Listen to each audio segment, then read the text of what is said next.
The winter of 1884 descended upon Bitter Ridge like a shroud of white death.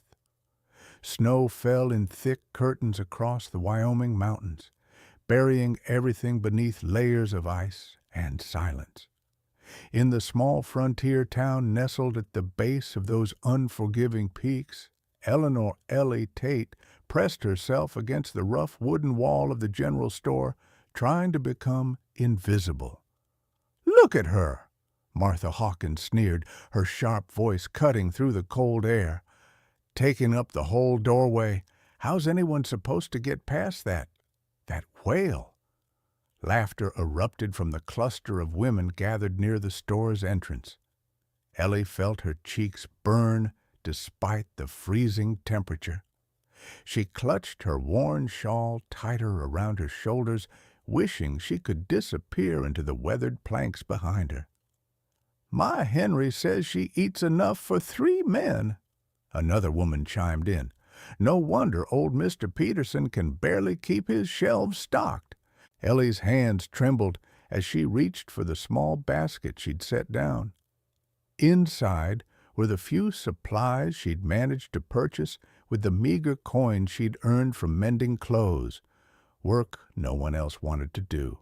So they grudgingly gave it to her. Her fingers, thick and clumsy in her embarrassment, knocked the basket over. Apples rolled across the muddy boardwalk. "Can't even hold a simple basket," Martha said, stepping deliberately on one of the apples as Ellie bent to retrieve them. "Useless as she is ugly." As Ellie knelt in the slush, gathering her scattered belongings, she felt the weight of every stare, every whispered comment, every moment of cruelty that had defined her 23 years of life. She'd been the daughter of a seamstress who died of fever when Ellie was 12. With no other family, she'd survived on the charity of townspeople who never let her forget their kindness. "Please," Ellie whispered, though she wasn't sure to whom she was speaking. "Please, just let me pass." "Let you pass?" Martha's husband, Gerald, had appeared from inside the store. His face was red from drink, his eyes mean. "You're blocking paying customers, girl. Move your fat carcass somewhere else." Something inside Ellie cracked, not broke. It had been breaking for years. This was the final splinter. She gathered her basket and stumbled down the steps, ignoring the laughter that followed her. The snow had begun falling harder, fat flakes that caught in her hair and melted against her hot tears. She walked, past the last building, past the preacher who turned away when she looked up, as if her very presence might contaminate him, past everything she'd ever known. The forest beckoned with its honest darkness, and Ellie, for the first time in her life, chose to answer its call. The wilderness didn't care what she looked like. The trees didn't whisper behind their branches. The snow fell on her the same way it fell on everything else, without judgment, without cruelty. But the mountain was merciless in other ways. Ellie had no knowledge of survival beyond the town's edge. She'd never needed it, never been allowed beyond the civilized borders where her usefulness ended. The cold bit through her thin dress within an hour. Her shoes, worn and inadequate, filled with snow. When darkness began to fall, she realized she had no idea how far she'd walked or in which direction. Panic set in. She tried to retrace her steps, but the snow had covered her tracks. The trees all looked the same in the gathering gloom. She called out, but her voice was swallowed by the wind that had risen, howling through the pines like a living thing. That's when she slipped. The ground gave way beneath her feet, a hidden slope covered in ice. Ellie tumbled, her body rolling and crashing through brush and over rocks. She screamed, reaching out for anything to stop her fall, but there was nothing but air and pain and the sickening certainty that she was going to die. She came to rest at the bottom of a ravine, her body twisted against an outcropping of jagged stones. The pain was immediate and overwhelming.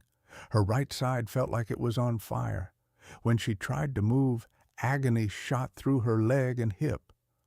Through her tears and the falling snow, Ellie managed to pull herself into a sitting position.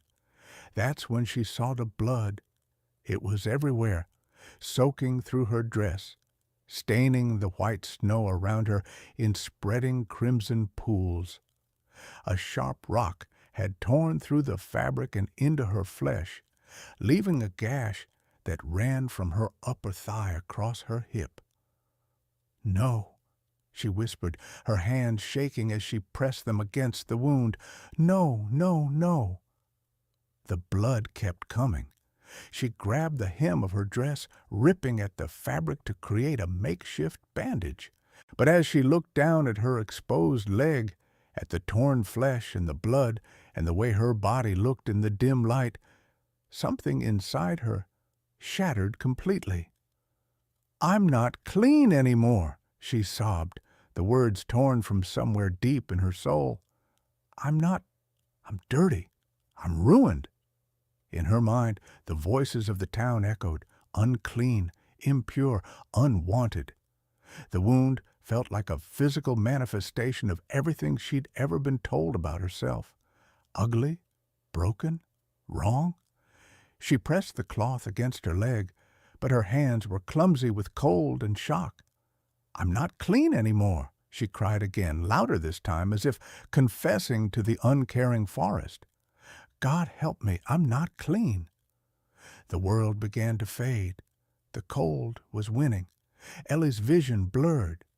She thought of her mother, wondered if there was any heaven that would accept someone like her. And then she heard footsteps, heavy boots, crunching through snow, getting closer. Ellie's heart hammered. She tried to cover herself, to hide the wound, to make herself smaller. "Don't look!" she gasped. "Please, don't look at me." A figure emerged from the trees, massive, dark, like something from a nightmare or a fairy tale. The man was easily 6.5 feet tall, dressed in buckskin and furs, his face obscured by a thick beard and the shadow of the trees. In his hand, he carried a rifle that looked small against his frame. Jonas Hale had been tracking an elk when he'd heard the scream. Then silence, then weeping. In his 15 years living alone in these mountains, he'd learned that humans rarely ventured this far from town, especially not in winter. Curiosity and something deeper, some remnant of the man he'd been before the war, had drawn him toward the sound. What he found made him stop in his tracks. A woman, young, huddled against the rocks like a wounded animal. Blood everywhere. Her face was round and soft, marked by tears and terror. Her eyes, when they met his, were the color of honey and filled with such profound shame that it took his breath away. "Don't come closer," she pleaded, her voice breaking. I'm not clean. I'm dirty. Please, just leave me here." Jonas approached slowly, the way he would a frightened deer. "You're hurt," he said, his voice rusty from disuse. He hadn't spoken to another person in months. "Let me see." "No." Ellie tried to push herself away, but the movement made her cry out in pain. "You can't. People can't see. I'm not." "Not what?" Jonas knelt in the snow beside her, setting his rifle down. "Not hurt? Because I can see the blood from here."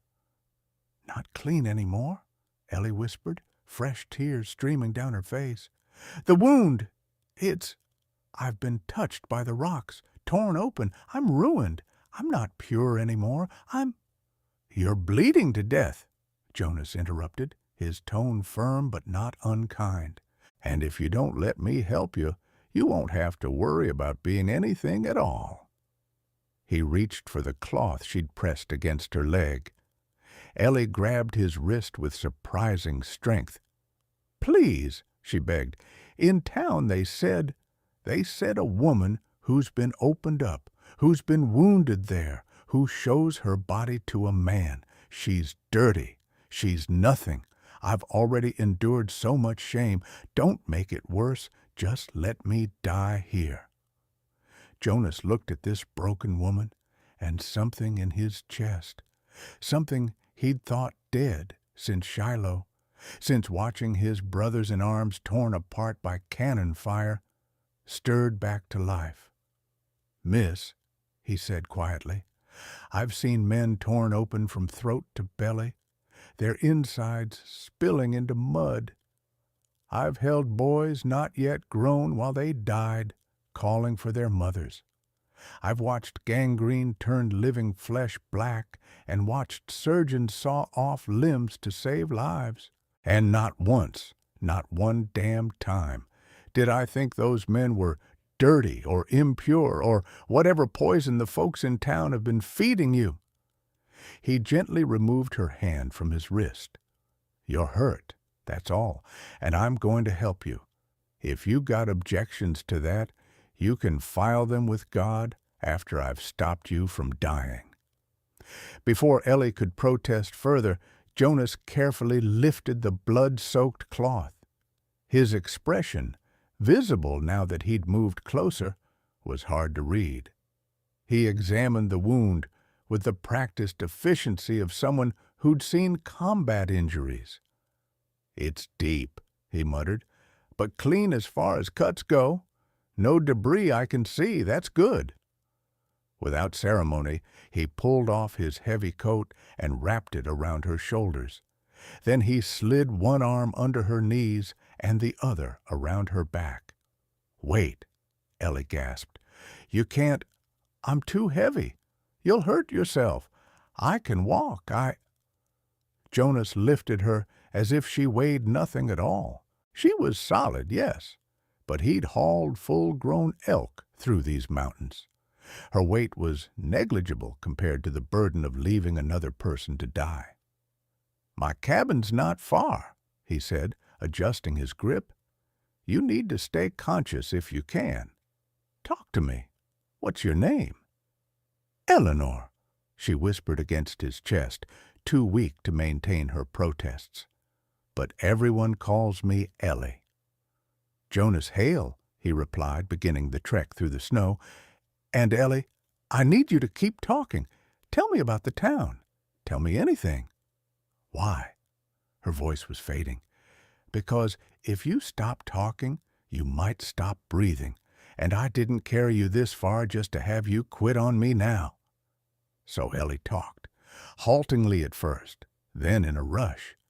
She told him about the town, about Martha Hawkins and her cruel tongue, about the endless stream of small humiliations that had marked her days. She told him about her mother, dead these 11 years, about sleeping in the back room of the dress shop, earning her keep with needle and thread. Jonas listened, his jaw tightening with each new detail. He'd left civilization because he'd seen the worst of what men could do to each other on the battlefield. But this casual, constant cruelty was something else entirely. Something that made him angry in a way he hadn't felt since the war. The cabin appeared through the trees like a promise. It was small but solid, built by Jonas's own hands from local timber. Smoke curled from the chimney. He'd left a fire burning before heading out to hunt. Inside, the space was Spartan but clean. A bed covered in furs dominated one corner. A rough-hewn table stood near the fireplace. Shelves lined the walls, holding supplies and the few possessions Jonas had accumulated over the years. He laid Ellie gently on the bed, then immediately began building up the fire. She needed warmth.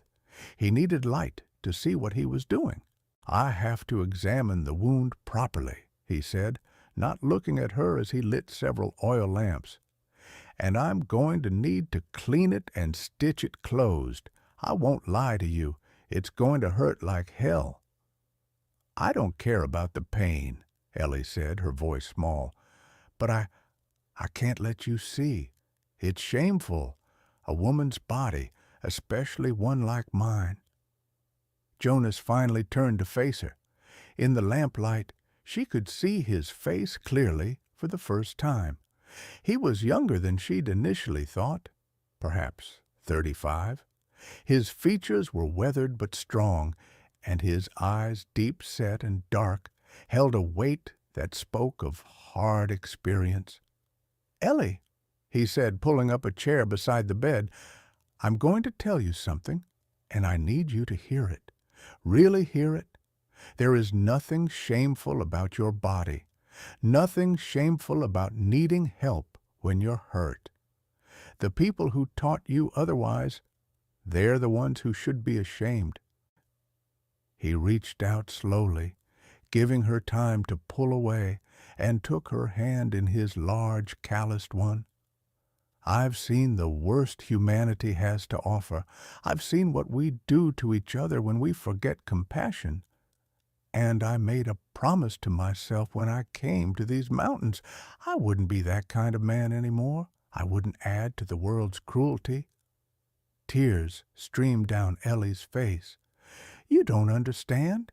I'm not like other women. I'm fat and ugly, and everyone says—" "Everyone says a lot of things," Jonas interrupted. "Doesn't make any of it true. Now, I can let you keep that cloth pressed against your leg while you slowly bleed out and probably die of infection. Or you can let me do what needs doing. Your choice." The finality in his tone, mixed with the unexpected gentleness, broke through Ellie's resistance. She nodded, squeezing her eyes shut. "I won't look away," Jonas said, "because looking away would be dishonest. But I give you my word, I'll treat you with the same respect I'd show any wounded creature, because that's what you are right now. Wounded. And that's all." He worked with careful efficiency, heating water, preparing clean cloths, and the needle and thread he kept for repairs. As he eased the fabric away from Ellie's leg, she kept her eyes firmly closed, her hands fisted in the furs beneath her. When Jonas finally pulled the cloth completely away and saw the full extent of the injury, his face went pale, not from disgust, not from revulsion at her body, but from the sudden, stark understanding of how close she'd come to dying. The gash was nearly 8 inches long, deep enough that he could see the layer of fat and muscle beneath the skin. The edges were already showing signs of inflammation. If infection set in out here with no doctor for 50 miles... "Christ," he muttered, sitting back on his heels. Ellie heard the shock in his voice and began to sob harder. "I know. I'm sorry. I'm so sorry. I'm hideous, aren't I?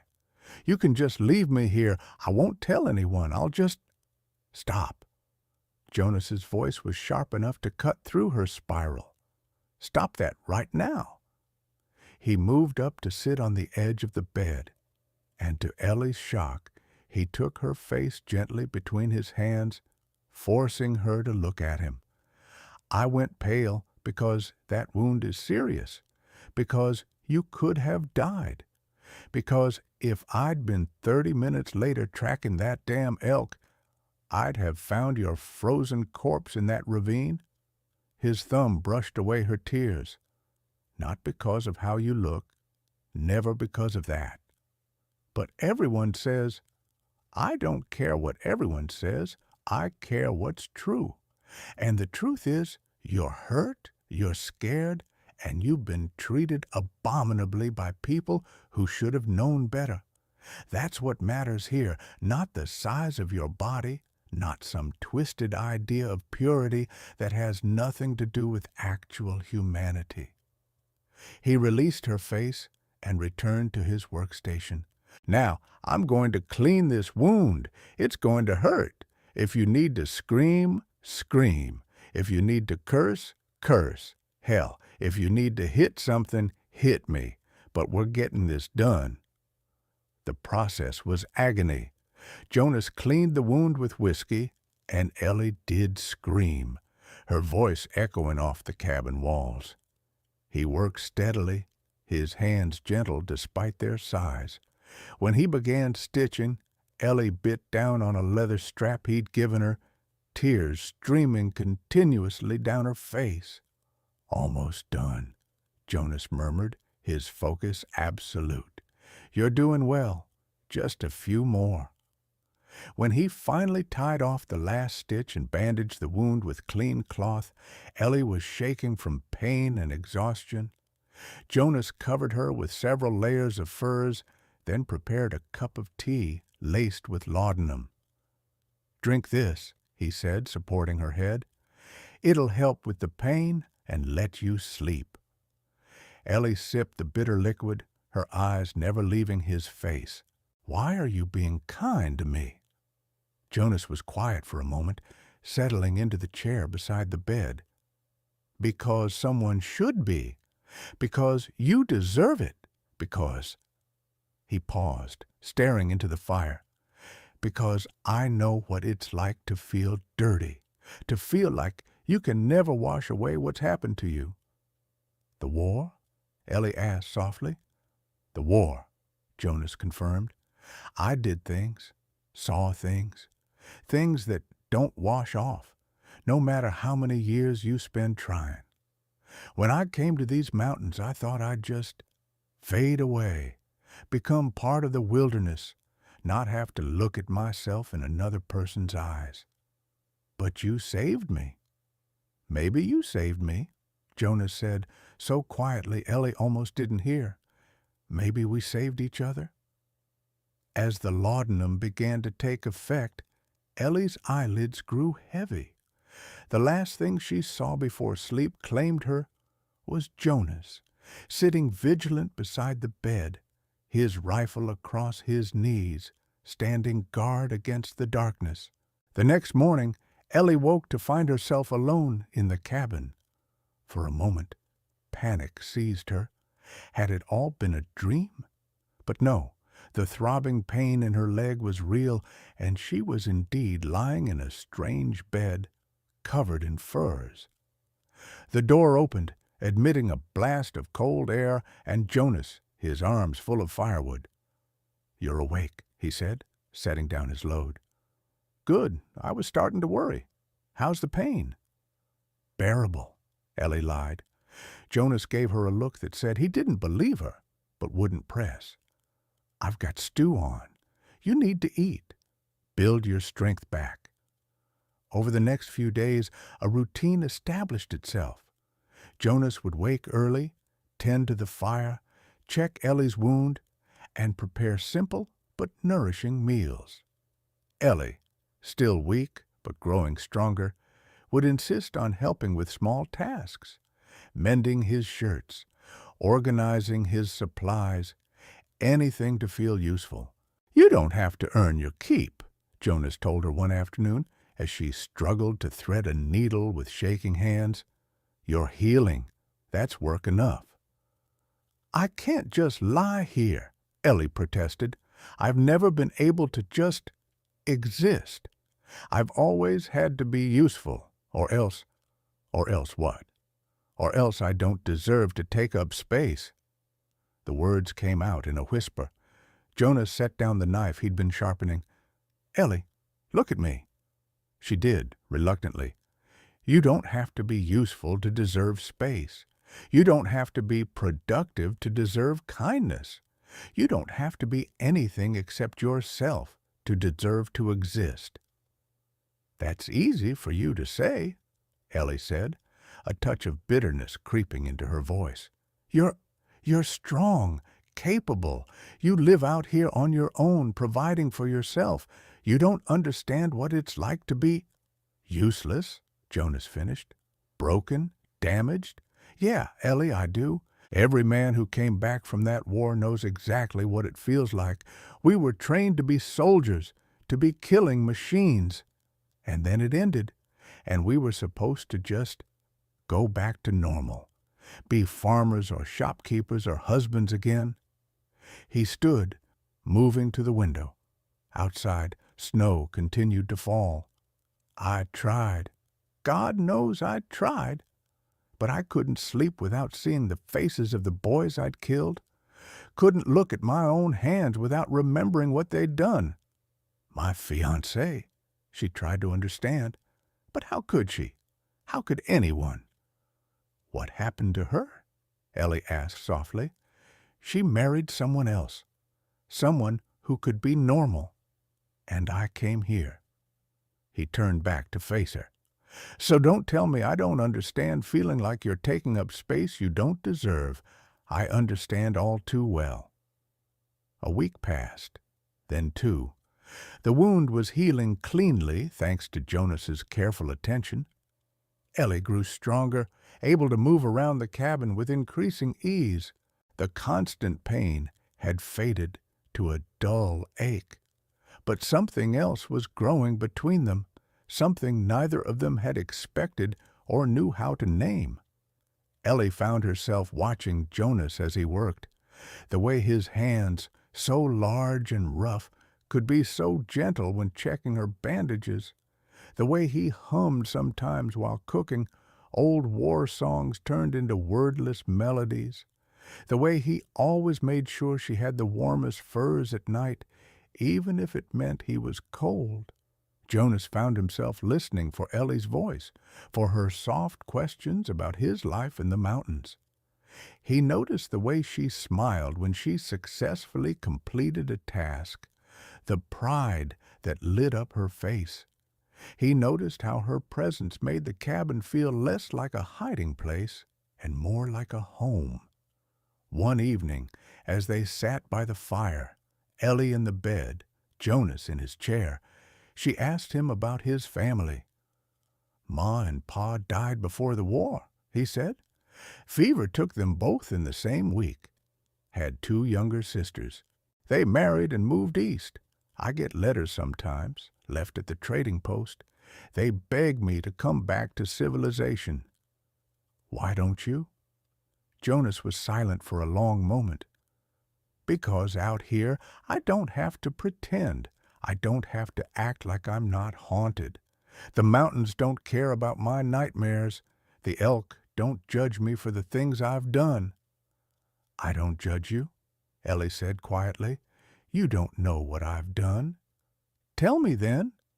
So Jonas told her about Shiloh, about watching his best friend take a cannonball to the chest, about the night they were ordered to burn a farmhouse with the family still inside because they were suspected Confederate sympathizers, about the boy, no more than 15, who charged at him with a broken rifle, and how Jonas had driven his bayonet through the boy's stomach. "I can still hear him calling for his mother as he died," Jonas said, his voice hollow. "Some nights, that's all I hear." Ellie didn't recoil, didn't express horror or disgust. Instead, she said, "My mother used to tell me that we're not defined by our worst moments, that God judges us by whether we choose to be better." "Do you believe that?" "I want to," Ellie admitted. "I want to believe that I'm more than what Martha Hawkins says about me, that I'm more than the sum of every cruel word and dismissive glance. But it's hard." "It is hard," Jonas agreed. "But maybe it's easier when someone else sees the truth, reflects it back to you." Their eyes met across the firelit space, and something unspoken passed between them. The peace was shattered 3 weeks after Jonas had found Ellie in the ravine. Ellie was strong enough now to move about easily, though Jonas still insisted she rest often. She'd taken over most of the cooking, finding a strange pleasure in creating meals in the tiny cabin kitchen. She was stirring a pot of stew when they heard it. Dogs barking, men's voices, coming closer. Jonas was on his feet immediately, rifle in hand. "Get away from the window!" "Who?" "Don't know. But people don't come up here unless they're looking for something." The knock, when it came, was more of a pounding. Jonas opened the door a crack, keeping his body between whoever was outside and Ellie. "Afternoon," a male voice called out. "Looking for a woman, Eleanor Tate. Heard she might have come this way." Ellie's blood ran cold. She recognized that voice. Gerald Hawkins, Martha's husband, the town drunk and general bully. "Don't know any, Eleanor," Jonas said flatly. "As you can see, I live alone." "Now that's funny," another voice chimed in, Tom Preston, who owned the livery. "Because we tracked footprints from town leading into these mountains. 2 sets going in, none coming out. Mountain's a big place, lots of people, lots of tracks. Let us in, Hale." That was Gerald again, his voice taking on a threatening edge. "We know she's in there. Girl ran off about a month ago. Her landlady wants recompense for the room she skipped out on. Plus, there's the matter of some missing food from the general store." "Missing food?" Jonas's voice was dangerously quiet. "Yeah, day before she disappeared, apples went missing." Behind Jonas, Ellie spoke up, her voice shaking but clear. "I bought those apples. Mr. Peterson sold them to me. He can confirm that." There was silence from outside. Then Gerald pushed his way past Jonas into the cabin. 3 other men followed: Tom Preston, Jacob Miller, who worked at the lumber mill, and Samuel Cross, who fancied himself the town's unofficial law enforcement. Gerald's eyes widened when he saw Ellie standing by the fire. "Well, well, what do we have here? The fat girl and the mountain man. Cozy?" "Get out," Jonas said, his voice like gravel. "Not without her," Gerald said, moving toward Ellie. "She's coming back to town to face—" He didn't get to finish. Jonas grabbed him by the collar and bodily threw him back toward the door. Gerald hit the wall hard, the breath knocked out of him. "I said get out." Tom Preston held up his hands. "Easy now, Jonas. We're not looking for trouble, but the girl's been gone a month, living here with you unchaperoned. You know what that means."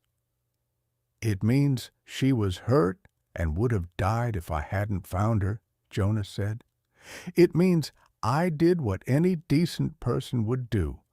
If you want to make something ugly out of that, the problem's with you, not us." Samuel Cross stepped forward. He was older than the others, gray-haired and with a permanent scowl. "Be that as it may, she needs to come back. Can't have unwed women shacking up with mountain men. It's not proper. Plus, like Gerald said, there's the matter of her debts." "What debts?"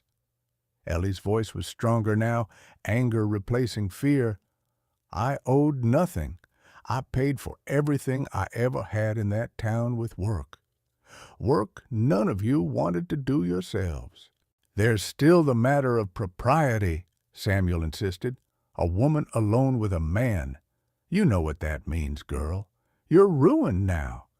Best thing for everyone is for you to come back. We'll marry you off to someone willing to take damaged goods." "Don't." Jonas's voice was soft, but carried a weight of violence that made all 4 men step back. "Don't ever speak about her that way again." "Or what?" Gerald had recovered his bravado. "You'll what, Hale? Shoot us? There's 4 of us and 1 of you?" "I've faced worse odds." The tension in the cabin was suffocating. Ellie could see Jonas's finger hovering near the trigger of his rifle. She could see the fear in Tom's eyes, the calculation in Samuel's, the mean-spirited glee in Gerald's. "Stop," she said. stepping forward despite the pain that shot through her leg. "Just stop, all of you." She moved to stand beside Jonas. "I'm not going back. You can't make me. I'm an adult woman, and I choose to stay here." "Choose?" Martha's voice came from the doorway. She'd apparently been waiting outside. Now she pushed her way in, her face twisted with malicious satisfaction. "You can't choose anything, you stupid girl. You're ruined, unclean. No decent man will have you now." "Then it's a good thing I'm not a decent man," Jonas said. Everyone turned to look at him. "What?" Samuel asked. "Ellie stays here with me as my wife." The silence that followed was deafening. Ellie stared at Jonas, her heart hammering. They'd never discussed this, never even spoken about the feelings that had been growing between them. But Jonas's face was set, determined. "You're not married," Martha sputtered. "We will be," Jonas said. "I'll ride down to the trading post tomorrow, bring back the preacher. He owes me a favor. We'll make it legal and proper. Then you can all go back to town and leave us alone." Gerald laughed, a harsh, ugly sound. "You're going to marry that? My God, Hale, I know you've been alone a long time, but surely you're not that desperate." What happened next happened fast. Jonas set down his rifle, stepped forward, and punched Gerald Hawkins so hard the man's feet left the ground before he collapsed in an unconscious heap. "Anyone else have comments?" Jonas asked mildly, shaking out his hand. Tom and Jacob grabbed Gerald's arms and began dragging him toward the door. Samuel and Martha backed away, both looking less confident than before. "This isn't over," Martha hissed. "We'll tell everyone. She'll be the laughingstock of the territory, a mountain man taking pity on a fat girl no one wanted." "Tell whoever you want," Ellie said, surprising herself with her own boldness. "I've spent my whole life worrying about what people like you think. I'm done. You can take your judgment and your cruelty and leave." After they'd gone, the silence in the cabin felt enormous. Ellie and Jonas stood facing each other, the weight of what had just happened settling over them. "You didn't have to do that," Ellie said finally. "Offer to marry me. I know you were just trying to protect me." "Was I?" Jonas asked. He moved closer, close enough that Ellie could see the flecks of gold in his dark eyes. "Maybe I was protecting myself, too. Maybe I was protecting this." He gestured around the cabin, but Ellie understood he meant something larger, something indefinable that had grown between them over the past weeks. "I don't expect you to actually marry me," Ellie said, her voice barely above a whisper. "I know this wasn't what you wanted. I can leave, find somewhere else." "Where?" Jonas interrupted. "Where would you go that's safe? Where people wouldn't treat you the way they have your whole life?" "I don't know, but I can't trap you into—" "Trap me?" Jonas actually laughed, though there was no humor in it. "Ellie, I've spent 15 years trapped by memories, by guilt, by the belief that I didn't deserve anything good because of what I'd done. These past weeks with you here, I've been less trapped than I've been since before the war." He reached out, hesitantly, and took her hand. "I'm not offering marriage out of pity. I'm offering it because when I look at you, I don't see what those people see. I see someone brave, someone kind, despite having every reason not to be. Someone who makes this cabin feel like a home instead of a hiding place." Tears streamed down Ellie's face. "You're the first person who's ever seen me, really seen me, not just looked at my body and made judgments, but actually saw me." "Then let me keep seeing you," Jonas said. "Let me be the person who sees you for the rest of our lives." You really mean it? You want to marry me?" "I really mean it." Ellie threw her arms around him, burying her face in his chest. Jonas held her carefully, aware of her healing injury, his own eyes suspiciously bright. "There's just one thing," Ellie said, pulling back to look up at him. "We can't get married until I'm fully healed. I want to be able to dance at my own wedding." Jonas smiled, a real smile that transformed his weathered face. "Deal." The next weeks passed in a strange, sweet limbo. Jonas did ride to the trading post and spoke with the circuit preacher, who agreed to come in the spring to perform the ceremony. Word spread through the region.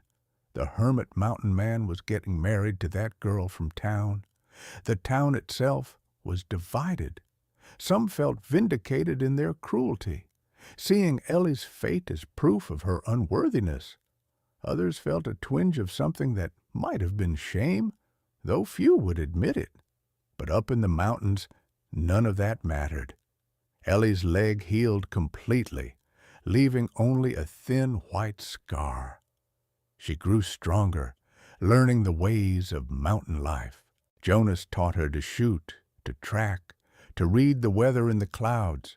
She taught him to laugh again, to see beauty in small moments, to believe he deserved happiness. They talked about everything. Jonas told her about his childhood in Ohio, about learning to hunt with his father. Ellie told him about her mother's dreams for her, about the small kindnesses she'd experienced among the cruelties. And slowly, carefully, they fell deeper in love. There was an evening in late winter when Jonas returned from checking his trap lines to find Ellie sitting at the table, crying silently. "What's wrong?" he asked immediately, crossing to her side. "Are you hurt?" Ellie shook her head. "I was just thinking about what Martha said, about being unclean, about being damaged goods." Jonas knelt beside her chair. "Ellie, I know you don't see me that way. I know you care about me, but sometimes I can't help wondering if there's some truth to it, if I'm somehow less. Because of what happened, because of my body, because—" Jonas pressed a finger gently to her lips, stopping the flow of words. "Listen to me. Really listen. That scar on your leg, it's proof you survived, proof you were strong enough to endure and heal. Your body, every part of it, is proof that you're alive, that you've lived and felt and experienced. There's nothing dirty about that, nothing shameful, nothing less." He took both her hands in his. "When I look at you, I see the woman who was brave enough to leave everything she knew rather than endure one more day of cruelty. I see the woman who survived a fall that should have killed her. I see the woman who chose to trust a stranger when every experience had taught her not to trust anyone. That's what I see. That's what's real." "How can you be so sure?" Ellie whispered. "Because I know what real ugliness looks like. I've seen it. I've been part of it. And whatever you think you are, Ellie, you're not that. You're the opposite of that. You're what I needed without knowing I needed it."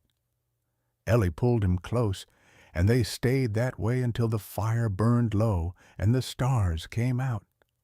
Spring arrived slowly, grudgingly, to the mountains. The snow began to recede. Green shoots appeared. Animals emerged from their winter hiding. And one morning, the circuit preacher arrived at the cabin, accompanied by Jonas's contact from the trading post. "Ready?" Jonas asked Ellie that morning. She looked at herself in the small mirror he'd traded for, a wedding gift. Her face was fuller now, healthier from consistent meals and the absence of constant stress. Her hair, which she'd grown out, was braided with small white flowers Jonas had picked from the first blooms of spring. "I'm ready," she said. The ceremony was simple, just the four of them in front of the cabin, with the mountains as witnesses. The preacher spoke about love and commitment. Jonas, his hand shaking slightly, placed a ring on Ellie's finger, a band he'd fashioned himself from silver he'd panned from the streams. When it came time for vows, Jonas spoke clearly. "Ellie, I promise to see you, always, to remind you of the truth when the lies get loud, to stand between you and cruelty, to make this life we're building together a place where we can both heal." Ellie's voice was strong when she replied, "Jonas, I promise to be your home when the memories come, to remind you that the past doesn't define you, to build a life with you that's filled with more kindness than either of us knew was possible, to love you exactly as you are. I now pronounce you husband and wife," the preacher said. "You may kiss the bride." Jonas cupped Ellie's face gently and kissed her with a tenderness that made her knees weak. When they pulled apart, both had tears in their eyes. That night, alone in their cabin, their home, they sat by the fire as they had so many nights before. But everything was different now, official, real in a way it hadn't been before. "Do you regret it?" Ellie asked, her head resting on Jonas's shoulder. "Binding yourself to me?" Jonas kissed the top of her head. "I regret not finding you sooner. I regret every moment of your life when you were made to feel less than. But marry you? Never. Not for a single second." "I love you," Ellie said. The words felt new in her mouth, powerful. "I love you," Jonas replied, "and I'm going to spend the rest of my life making sure you never doubt it." The years that followed were not easy. Mountain life never was. There were harsh winters and failed hunts. There were moments when Ellie's old insecurities crept back in, and Jonas had to gently remind her of her worth. There were nights when Jonas woke screaming from nightmares, and Ellie held him until the ghosts faded. But they faced it together. They built a life, a real life. One spring, they expanded the cabin, adding a second room. Ellie created a small garden where she grew vegetables and herbs. Jonas built her a bench where she could sit and sew in the afternoon sun. Occasionally, people from the trading post would visit. Word spread about the mountain man and his wife, not the cruel gossip that had initially followed them, but something different. Stories of their kindness to travelers, of the way Jonas looked at Ellie like she hung the moon, of how Ellie had transformed a hermit's cabin into a home. One day, nearly 5 years after they'd married, a visitor arrived at the cabin. A young woman, thin and frightened, with bruises on her face and terror in her eyes. "Please," she begged, they said you might help, that you take in people who have nowhere else to go." Jonas and Ellie looked at each other. Without words, they reached the same decision. "Come inside," Ellie said, opening the door wider. "You're safe here." As the woman stumbled inside, Ellie caught Jonas's eye. He smiled at her. That smile she'd learned meant he was proud, that he saw her, that he loved her. And Ellie smiled back, because she was no longer the girl who'd cried in the snow, believing herself dirty and unworthy. She was Eleanor Hale. She was loved. She was home.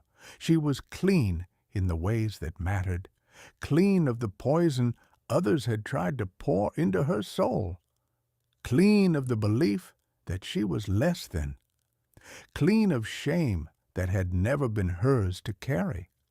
And in the mountains of Wyoming, with the man who'd saved her, and whom she'd saved in return, she was finally beautifully free.